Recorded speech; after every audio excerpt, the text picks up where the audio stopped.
Prime Minister this morning, sorry, I didn't segue into that automatically, but the Prime Minister today was interviewed on News Talk ZB, I think by Mike Hosking. See, I'll go and talk to Mike Hosking, won't talk to Sean. Why is that? But the Prime Minister was interviewed today by Mike Hosking, and the issue of the Wellington City Council was raised. And extraordinarily, the Prime Minister actually opined. He actually had a view on this particular issue, which pretty much echoed, well, when I say echoed, it wasn't quite as dismissive as that of his Finance Minister, Nicola Willis, but it was in that realm. And that seems to be a very good time in which to introduce our guest and Wellington City Councillor for our letter from Wellington, Tony Randle. Tony, good morning to you. Welcome to the show. Tony. Yes. You're there. Sorry. Tony, I don't see you, so you're obviously not in anywhere that I can see you this morning. Are you unshaven and unkempt? No, I'm actually dressed up. I've just come from a meeting with the business group where they're outlining the city's outlining the future plans for Johnsonville. So it was a very positive meeting, and while we're still waiting for them all to be developed, at least we're getting our act together as a community. Oh, very good. Listen, just apropos all the events of the last wee while in Wellington, unfortunately, or fortunately, I think in some ways, in many ways, it's because in actual fact most of the media are centred in Wellington, so you're an easy story. There are a lot of other councils that are dysfunctional and as useless as your own. But moving on, the Prime Minister said this morning that they're looking very closely at the Wellington City Council. I think the Finance Minister, Nicola Willis, described you as dysfunctional, in actual fact, and the suggestion is that the government is looking at some form of intervention. I don't know if you saw that, and that Simeon Brown, the Minister of Local Government, is considering all his options. Does that worry you at all? It does worry me. I think I'd like to have my cake and eat it too. I think the council does need more transparency and a small bit of intervention, say by a Crown Observer, somebody who can help open up the whole conversation and around how the council was being put together would help.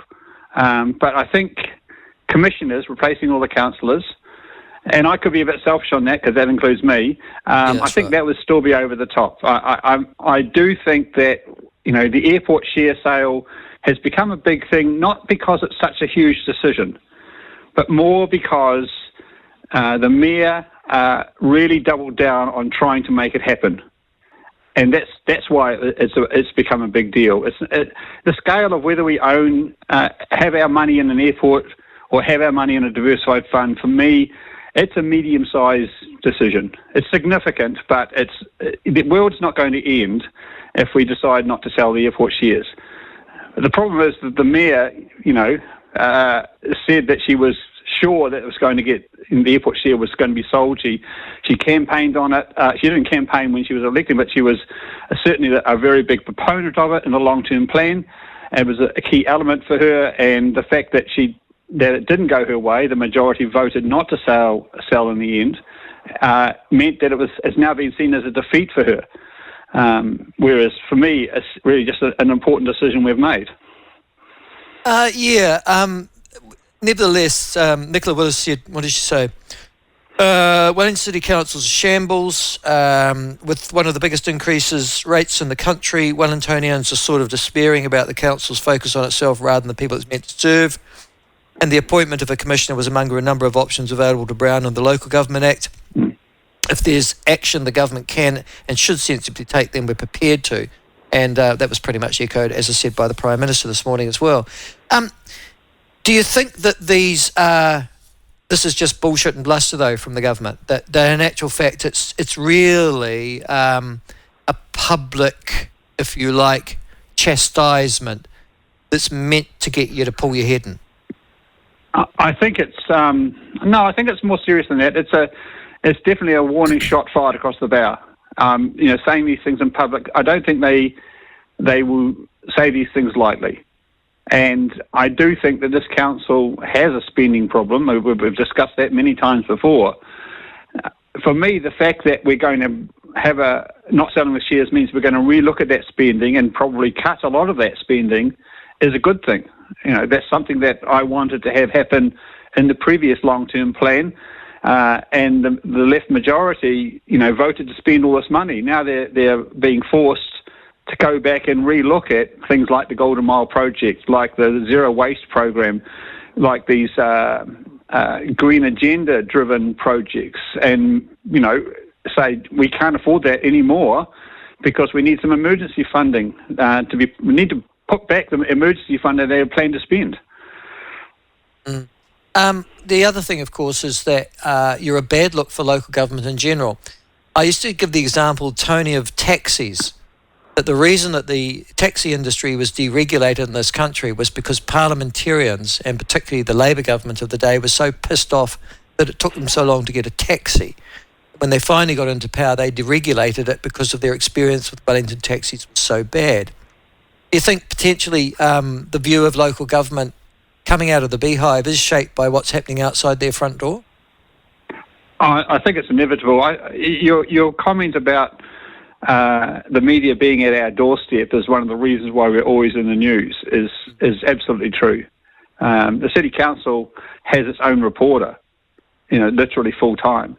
So every day there's a news story about the City Council, whether we're behaving or whether we're not behaving. And I think some of the issues we face are issues that are faced by many other councils. That said, it's a fundamental point of democracy that we have these elections every 3 years. Next time is next year, and we elect the people to run the community services for ourselves. My complaint has always been that the party politics has gotten into the Wellington City Council, and we have this sort of we spend a lot of money on the green agenda. We have a lot of policies that are more about national party political posturing than it is about what the community wants. Okay. The other aspect of this is to do with Tori Whānau, who says, the Mayor of Wellington, that she's quite happy to change. I've read an interview that she's given in the last 24 hours, but she said she's got 3 bottom lines, 3 things she's not going to do in the next, year to try and respond to the financial and the policy pressures that are being applied to your council. One of them is she's not going to move on water infrastructure repairs, so that's critical. You'd probably agree with that. But the other 2 were she's not going to move on the Golden Mile. She just is tough. If it's causing problems, that's just unfortunate. And she's not going to move on social housing. That those are her 3 bottom lines. Given that doesn't seem much of a move that she's got planned, does it? The problem is that we haven't even started the discussion about what's to be cut. And in the end, as Tori found out last Thursday, it's the majority of the councillors that decide what the council is going to do, not the mayor. That's the foundation of our democracy. And when if a majority doesn't want to sell the airport share sale and then cut some spending as a result of that, then so be it. The same thing goes with what we're going to cut. And what should be happening is a proper open conversation with everything on the table. I listened to the interview. Tori said everything's on the table, and then she started saying, but these things are not negotiable. And which is it? Is the Golden Mile negotiable or not negotiable? The reality is it is definitely negotiable. And because, if a majority decide that we're going to cut the Golden Mile project to re-establish our emergency funding, then we're going to cut the Golden Mile project. And there's little that the mayor with 1 vote and a casting vote can do about it. But we need to have that conversation first before people are, publicly stating, non-negotiable bottom lines. Yes, you're not wrong. Listen, the other thing that it strikes me is that we talked about the role of, and this is really interesting and slightly frightening for all of local government. We've talked to you on the crises that have enveloped the Wellington City Council over the last week or so about the role of iwi representatives and their role in decision making. These aren't Maori ward representatives. So they haven't been elected in a separate assigned Maori ward that only Maori electors can vote in. These are iwi representatives that are extra democratic appointments. So in other words, they're brought in as adjunct appointments by the council to obviously represent mana whenua interests. Now, they had a vote, we know, at the time that you were putting together your long-term plan, but they don't have a vote around the council table when you're making a final decision. Only elected people do. But you're saying that there is now a legal opinion coming from your staff that suggests something different. Is that right?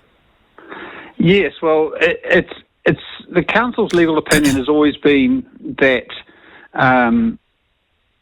the decision made by the committee on which the iwi reps have a vote, and that includes the decision to sell the airport shares, that decision is binding on the council. The council can reject it, but it cannot change it. And, you know, at the time that came up, How I can asked you for... reject it and not change something, Tony? That seems absurd.